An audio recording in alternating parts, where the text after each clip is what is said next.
How did Matt Russell do? Did he do okay? Did you talk to Matt? Yeah.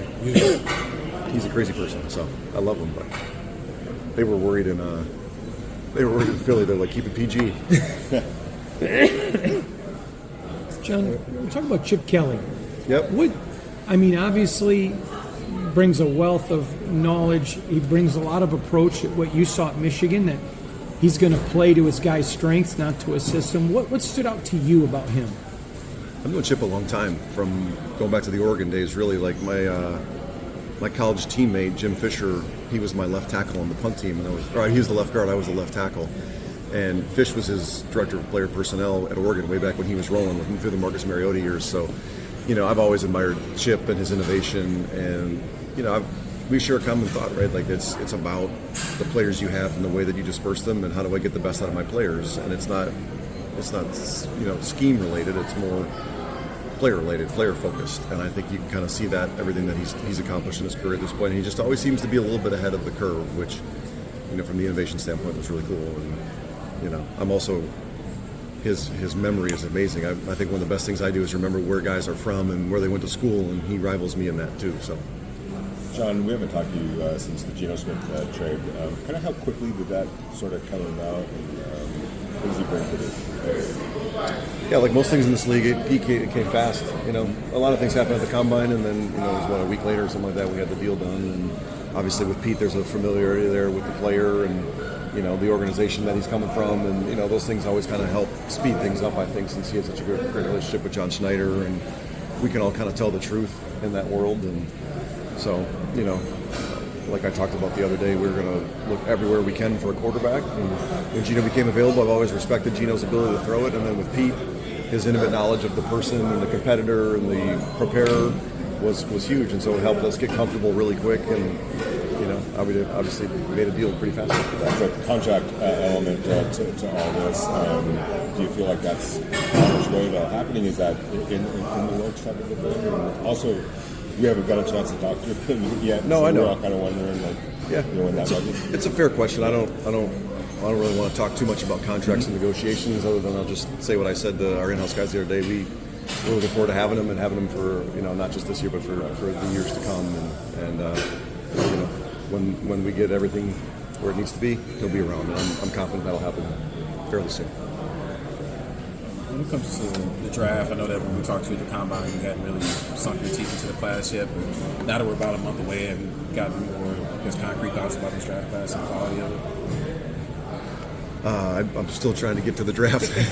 We keep signing players and trading for players and all that, but this draft season really is one of my favorite times, if not my favorite time of the year, because the team building part of it and the control that you have, it's unlike any other part of, I think, team building. And I don't want to share all our secrets, but I think it's a pretty deep draft class overall, and I think you guys probably know some of the positions where it's pretty deep at. And over the next 3.5 weeks here or whatever, we're just going to try to put together a great plan to manipulate it and build the team the right way. It's not necessarily about adding talent or the best player here. It's about how do we put it all together, the puzzle, and make it make sense.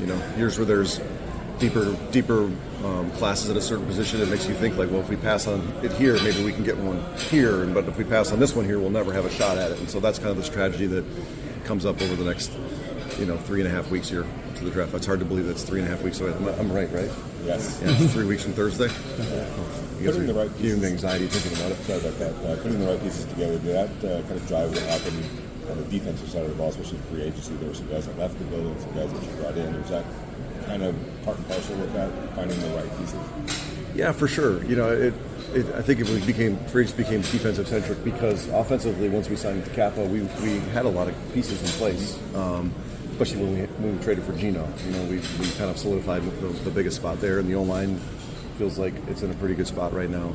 Obviously we've got a couple other positions to address, but then because we're pretty solid on offense, that usually means that the free agents are on defense. And so, free agencies, I've always learned, is wildly unpredictable, and you think you've got the market figured out and one team pays a guy this, and it's like, well, maybe you had the market figured out, but that one team decided that, right, and so you lose guys, and whether they're your guys that you're trying to negotiate with on that first day or other teams' players, it's hard to predict where it's going to go. And I'm proud of our guys for being fluid. As we started to realize the market at some of the positions was really robust, and some of these guys were going to end up leaving.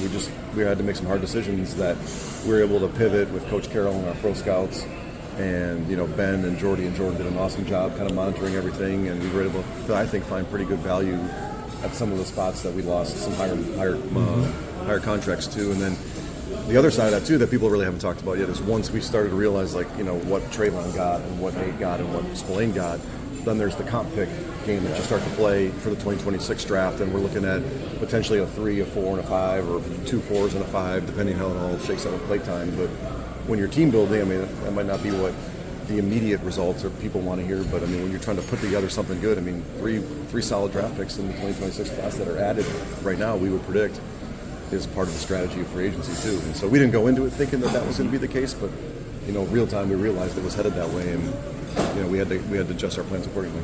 How do you view the current depth for you guys at wide receiver, and do you feel like that's a priority to add another pass catcher in that room? I love how much people love receivers, and my kids are in particular. But yeah, listen, we've got a good one in Jacoby. I've always been a fan of Trey. We're looking at some other guys that are kind of still out there in free agency right now. We obviously brought in Hunter Renfrow the other day, and I think it's a pretty solid draft class too. From the top all the way through the first probably 15 guys in the draft class. Like there's some good players, and one of the things that we got really good at in Tampa is finding receivers all over the place. I saw a thing I think it was on The Athletic the other day, where it was the teams that spent the least amount of draft capital in the NFL, and Tampa was 32 on it. But I felt pretty good about Mike Chris and Jalen McMillan and some of the other guys that we drafted too. So yeah, but I mean we want to have an explosive playmaker out there, and if we can find one, we'll do it. But we're in such a unique position with that I'd be remiss if I didn't count Brock in that too. I mean, Brock kind of functions to me like a legit number one. I mean, he's just different, and I know he's not the speed guy down the field and all that, but he's a problem. And we've got Michael Mayer coming back too, so it's kind of what we are right now. 2 tight ends, and we'll try to find some more good players. When you obviously Kappa, and you've talked about him, do you see Dylan and Jordan, or Dylan and others competing? Do you see Alex as, I mean, obviously it's going to be settled on the field, but in your mind, do you see him as a one? I think we've got a good group of 4 guys in there that have played in NFL games with JPJ and Jordan and Dylan and Cap now, and it'll bring out competition. Obviously I'm familiar with Cap. I know what he's all about. We drafted him in the 3rd round out of Humboldt State, which doesn't even have a program anymore, I don't think. Cap's a great person. He's a hard worker. He's a competitor. I remember talking to Tristan, and Tristan was like, I would never have had the rookie season I had without Cap next to me. And the communication and the toughness and the professionalism that Cap has, I think that's going to be great for some of our young guys. And, it's another big body that got in there to compete with those other guys and push everybody. And that's central to our program now, especially with Pete driving it. I mean, we're going to have competition, so nothing's promised to anybody. I know JPJ was first-team all-rookie last year. I mean, everyone's going to have to earn it. It's a totally new start here. You see a center now, or is he still in the guard next JPJ? You see him as a center, or are you still? I think we're seeing him as a center right now, and going to compete with probably Jordan in there. And Jordan, we know Jordan can play all those spots too. And Dylan's has some flexibility at center too. He's really the only one that doesn't is Cap, and so we'll just figure out how they compete and where they go. Where they take their careers, and the best guys are going to play. I was wondering, even though you guys got Geno, how much does that change your approach of potentially adding a quarterback through the drive? Still, if you do find a guy that you like less in the first or later round, you still adding one to the league? From a team building standpoint, I don't think it changes our approach at all. We're deep into the evaluation of the quarterbacks in this class, and we're going to stay in that too. And we could take one anywhere. We'll see.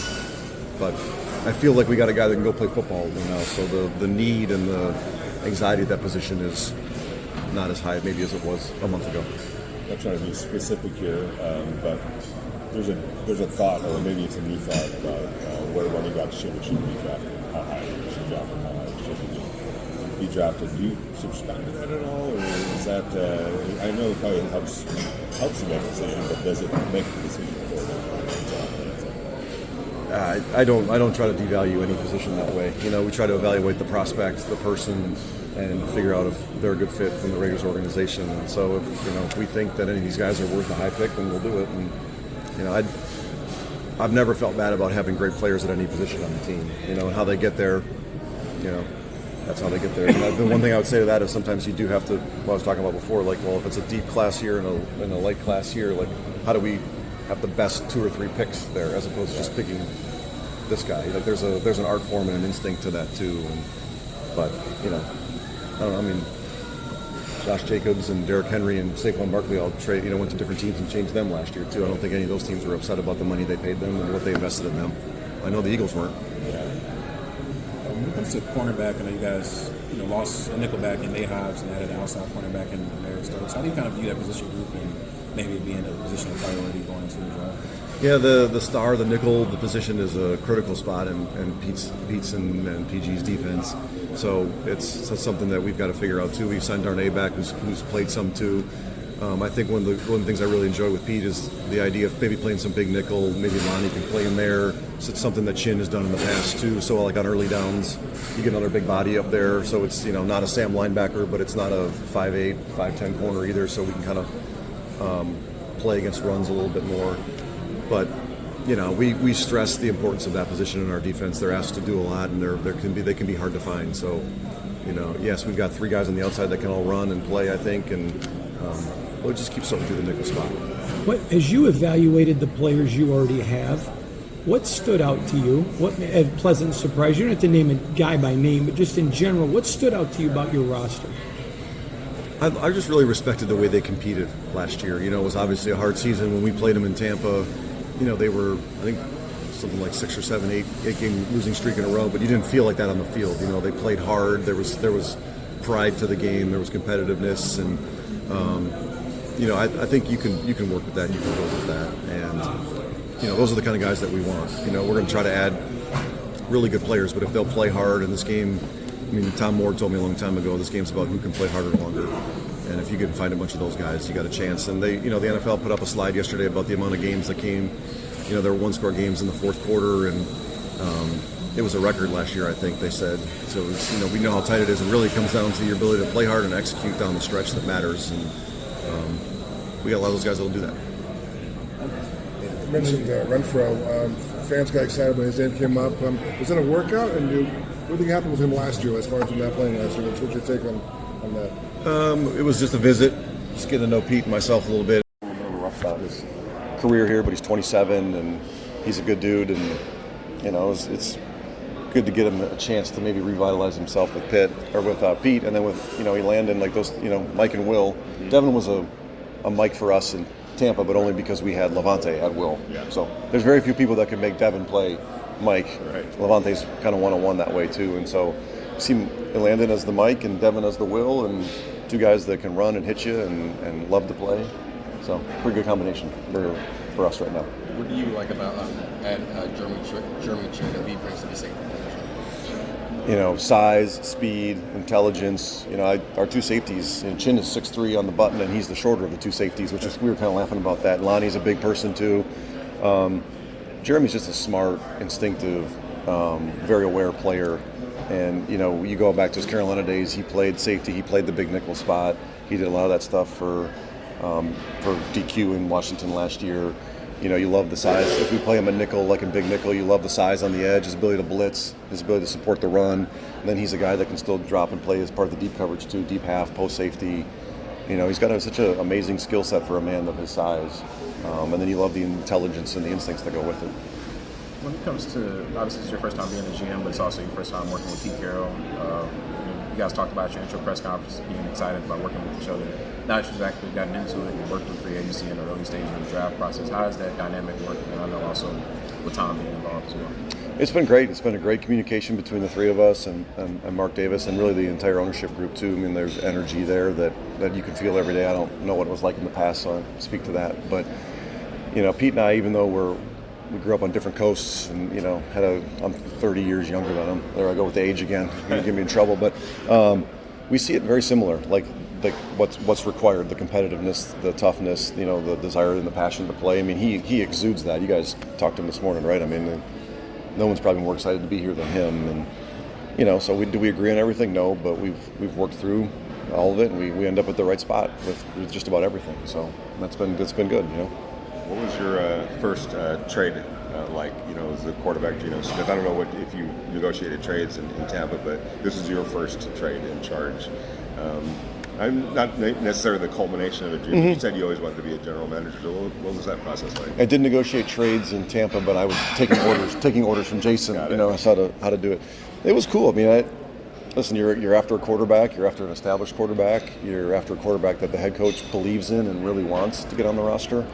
And you don't want to screw it up, but you want to do a really good trade value for the organization. I mean, everything you give, draft-wise, money-wise, is one less thing that you can do here. So trying to find, the right spot historically, looking at all the other trades of, quarterbacks in their 30s, the Matt Ryans of the world. Who was the other? Travis, what's his name? The kid that went to Virginia Tech and has played a bunch of Taylor. I'm screwing that up. No. Tyron Taylor, yeah. Sorry. Brain fart there. You kind of look at all those, and then you try to just figure out, like, what should this look like? What's about right? And then, I've got a lot of respect for John Schneider, and, also know that he's been doing it 15 years, and so he's got his tricks, too, that I got to be aware of. But I had a front row seat, too. Even though I wasn't doing Tampa, I had a front row seat for years with Jason, and that was one of the great things that he gave me, was the access to see all these things, even though it wasn't me pulling the final trigger, that I had a pretty good feel for it. And ultimately we made a deal that we felt kind of mirrored what was done in the past for these types of quarterbacks. It's kind of a good year to have 2 third-round picks, though. Yeah, it came in handy. Yeah. Tom, I think sometimes is a little bit underrated. He's a listener to people he respects. How would you describe Tom as an owner? I would describe him like that. A listener, very curious, has very strong convictions about many things, football related. Also a ton of self-awareness as well. And so loves to ask questions and get what you think, and then kind of play off of that. And what did you think of it this way? Yeah, I did, but I thought this way. Oh, that's interesting. Okay, do that. I trust you. So he's a listener. He's empowering. He's tough. He has a standard that we all have to live up to, which I know very clearly what is. But there's very few resources I could come up with in my mind that would be better than having Tom Brady around a phone call away. And the way that he manages and leads is, I've always had immense respect for, going back to Michigan, through my watching him in New England and my time with him in Tampa, and then now. I mean, it's remarkably consistent to the way he's always been. When he was at Tampa with you, you would give him a lot of extra scouting reports because he wanted those. Some of the teammates told me that. Mm-hmm. And they said that it was almost frustrating because he would consume so much information. And they said you were that way. Does that help in your friendship that the two of you are so similar in personality and in kind of drive? I guess I would think so. Yeah. I mean, I did marvel at the amount of information you could give him, and that he could take in, compartmentalize, and then use at the drop of a hat. And whatever we gave him in those meetings, there was always, what else? Is there more? And I'm like, well, I mean, shit, Tom, we're kind of coming up with the law of diminishing returns here. I mean, but no, he always wanted, what other edge can I get? This might be the one thing that I get the edge with. And I think I operate like that too, like always kind of curious, like what's the last little thing here without doing too much that you could find and practically use, because otherwise too much data, too much information just kind of bogs you down. And I just try to give him whatever he asked for, and we won a lot of games. So and he just kept asking, I kept giving. You made some aggressive moves early, like trading for Geno and giving Max the contract that you gave him, but also you spoke about certain positions, the market maybe became something that you didn't foresee, and you kind of had to pivot and make different moves to spread the money around. How do you straddle that line of being aggressive but not being, I guess, reckless? I guess. Yeah, it's a lot of instinct. It's a lot of my history. We were not an aggressive free agent team in Tampa outside of Ryan Jensen and Tom. Tom was kind of his own little animal. I think in my opinion, a lot of bad deals get done on that first day of free agency. And they probably should make you feel a little bit uncomfortable because the money's so big, and the money's growing every year too. So you got to rationalize that too. Every year, every position, the top is going to make a little bit more. Even if you're the top guy, even if you're not the top guy at your position, you're going to make more money. And so we just tried to kind of hang to the plan. We didn't want to. This isn't a 1 year try to save it. This is a build the right way, smart, set the franchise in the right direction, built for sustained success. get it in a place where we got a young roster with a lot of really good players, and then maybe there's a free agent year or two where you really go for it and you really kind of overextend yourselves and know that you're going to have to pay all that money back. But we just tried to be like I just keep on saying, intelligently aggressive. And I know we're not going to make everybody happy with that approach. We lost some good players. When you get to free agency, you're always going to lose good players. I've never been anywhere other than Tampa, where Tampa really is the one place that people just wanted to keep coming back to. And we're going to try to build a community like that in our building, where guys don't want to leave. They want to stay for a little bit less, or they want to come for a little bit less. And when you have a great quarterback, you can do that stuff. I learned that firsthand. Two places, Tampa and Denver. Ziegler and Telesco had wanted to extend Max early so they didn't have to pay second only to quarterback money. When you look at a Colton or some other guys, is that something that after the draft you'll look at, hey, who's coming up that maybe we can sign early? Yeah, we always look at that. With 1 year left, you got to kind of go through it and try to decide, how do we want to build this team? And you realize, and you see it every year, if guys get to the end of their deal, it gets more expensive. And if you can find guys that you want to do a deal and it makes sense, then you do it. And if sometimes the best thing is for them to go to free agency too, so they can see what their true value is, and maybe they get it, maybe they don't.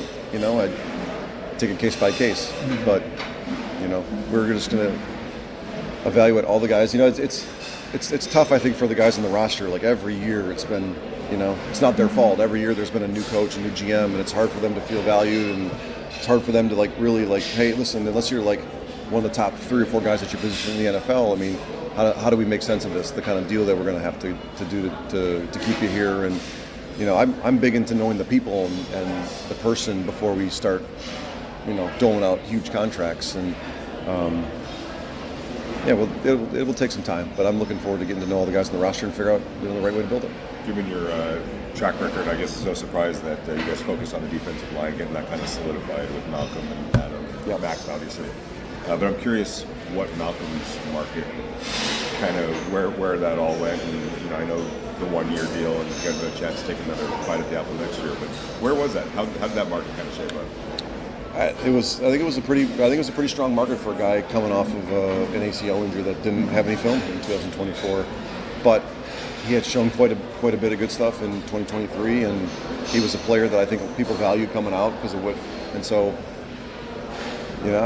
it was a unique challenge because that one, more than anyone, you were kind of guessing. There's not a lot of comps to it. You want to say, well, not playing last year should technically hold the contract down, but when teams have this much of influx of cash and it's a pass rusher, nothing should surprise you. So, he was a guy that we targeted early as being a key member of what we want to accomplish on defense, and same with Adam. We want to keep the lines intact, and there's obviously a risk. You're never quite sure how guys are going to come off of an injury, with an ACL injury like he had. But all the stuff that I learned about him and meeting him, and the rehab that he's done and where he's at in the rehab, it all looks great. And so I felt like we had the best seat to know where he was going, and so we could feel confident in the offer that we made him, and think that it'll work out well. And you seem bullish about the offensive line.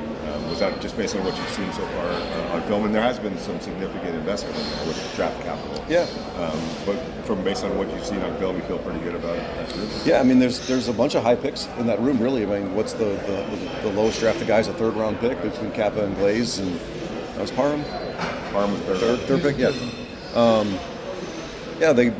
They all look like starting level players to me at varying.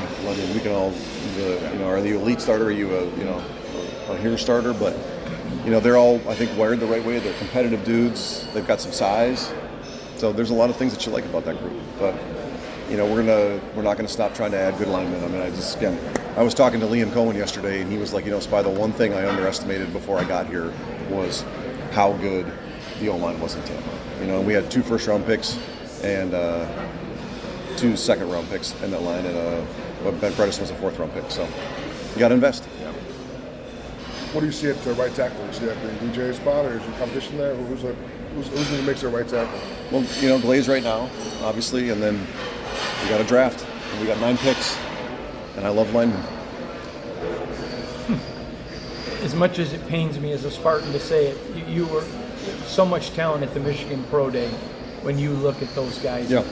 And they fit your mentality of what you're looking for in a player. Do you have certain schools where you just look at, okay, there's this kind of coaching, it's this kind of system that you look at and really identify, those are my kind of guys? Yeah, certainly.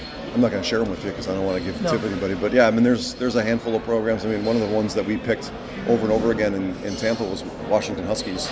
You know, they came from Chris Peterson, and it was just they were about the right kind of things, and we hit on almost all those guys. And yeah, there's certainly programs that do it a little bit better and a little bit smarter, and they teach these kids, they grow them into men, and so when you get him, he's only 22 or 23, but he feels more like a grown-ass competitor than, some places, and, there's no certainties, and, there's good guys that come out of Michigan, and there's guys that don't want to come out of Michigan, but it's one of the things we certainly talk about, yeah. And I've got my biases with that, and Michigan's been a good bias lately.